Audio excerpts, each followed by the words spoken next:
April నుంచి ఇస్తాం. పెంచిన పింఛను ఏప్రిల్ నుంచి ఇచ్చి ఇంకొక పక్కన వికలాంగులకి దివ్యాంగులకి 6,000 రూపాయలు ఇస్తాం.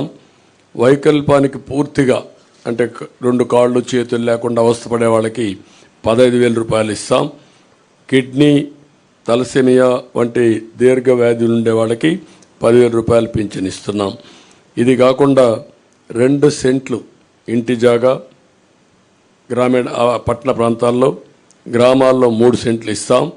ఇవి కాకుండా మీరు ఒకసారి చూస్తే ఇప్పటికే మంజూరైన పట్టాలకు ఇళ్ళు కట్టిస్తాం. ఎవ్వరికి ఇంటి జాగాలు క్యాన్సిల్ చేయం. అదే సమయంలో అక్కడే ఇళ్ళు కట్టించే పరిస్థితి తీసుకొస్తాం. ఇళ్ళు లేని ప్రతి ఒక్కరి టిట్కో ఇళ్ళు ఇమీడియట్గా హ్యాండ్ ఓవర్ చేస్తాం. ఇవి కాకుండా అందరికీ ఇళ్ళు కట్టించే పరిస్థితి తీసుకొస్తాం. ఎస్సీ ఎస్టీ సంక్షేమానికి కట్టుబడి ఉన్నాం. జిల్లాల వారీగా వర్గీకరణ కూడా చేస్తాం. ఎస్సీ ఎస్టీలకు 50 సంవత్సరాలకే పింఛన్ ఇస్తాం. సప్లాన్ నిధులు వారి అభివృద్ధి కోసమే ఖర్చు పెడతాం. ఏజెన్సీలో ఆదివాసీ ఉపాధ్యాయులు నియామకం చేస్తాం. జీవో నెంబర్ 3 మళ్ళీ రివైవ్ చేస్తాం. ఎస్సీ ఎస్టీ సంక్షేమ పథకాలన్నీ తీసుకొచ్చి ఎస్సీలపైన దాడులు చేసిన వారందరిపైన కఠిన చర్యలు తీసుకొని వారిలో ఒక నమ్మకాన్ని క్రియేట్ చేస్తాం. ఎస్సీ ఎస్టీ బ్యాక్లాగ్ పోస్టులు కూడా పూర్తి చేస్తాం.